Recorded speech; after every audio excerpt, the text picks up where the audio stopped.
Popken here at NBC wrote on NBCnews.com. You may have seen this already. YouTube, it's become the most dominant video sharing platform. And here's a little look at why that might be. The Google-owned website says it has 1.3 billion users. About 30 million people visit YouTube daily, and they watch more than 5 billion videos every single day. 1 billion of those views are on mobile devices. Users upload about 500 hours of video every minute, and the average visitor spends more than 40 minutes on the platform. So how does YouTube accomplish all of this? Well, a former employee gave NBC News the answer. Guillaume Chazlot worked as a software engineer at YouTube and its parent company, Google, until 5 years ago. Now, he told my colleague, Joe Ling Kent, that the platform keeps users watching him by YouTube by giving them suggestions of videos to watch, including some that promote conspiracy theories. All of us videos just to keep us hooked? Yes, exactly. They are not even the videos that you might want to watch, but they are the best to get you addicted.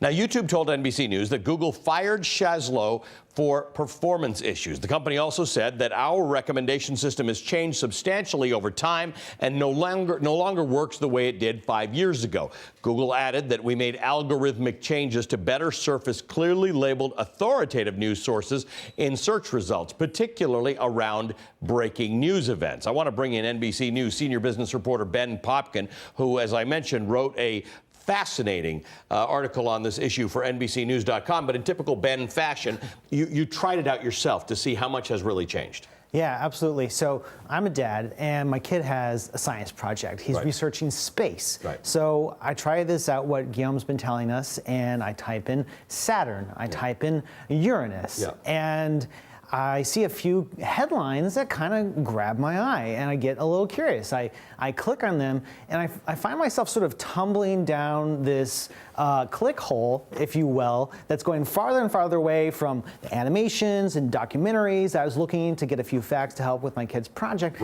And going into these conspiracy videos and looking at aliens living under Antarctica. I'm watching a Putin propaganda video, and I can't believe that I'm getting there starting from searching for my kid's science project. Is there anything, why would it be happening? Is it deliberate? Is YouTube trying to, I mean, I would imagine YouTube's not trying to spread conspiracy theories, but this is clickable stuff. Is it clickbait?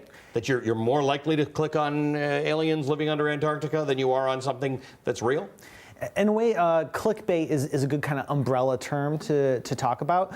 But what we're looking at here is the effect of the recommendation algorithm.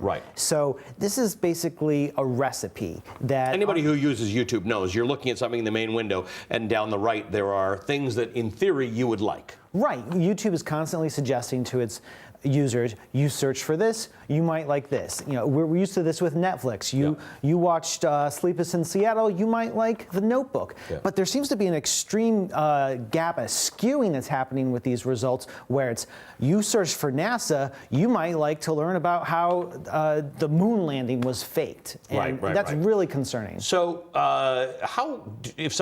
people are on YouTube a lot. How do you deal with this? How do you protect yourself from getting served nonsense? Yeah, well, I mean, the first step is awareness, just being aware that your attention is always being tugged and monetized by this engine that's edging people towards more and more, extreme and out there content. Check your sources, use quality content. There's practice mindfulness, unplugged from all these social media systems are constantly blinking and notifying us, trying to edge us. You mentioned going down a click hole. That's what happens to us. Sometimes in our boredom, we just start following more and more videos or more search links. Be conscious. And for parents, don't use YouTube as a digital nanny. You can't trust YouTube to babysit your kids for you. Unless you want them believing that, the moon landing was staged. All right, Ben, great work on this. Thanks. You so much for doing this. Ben Popken, NBC News senior business reporter. Coming up next.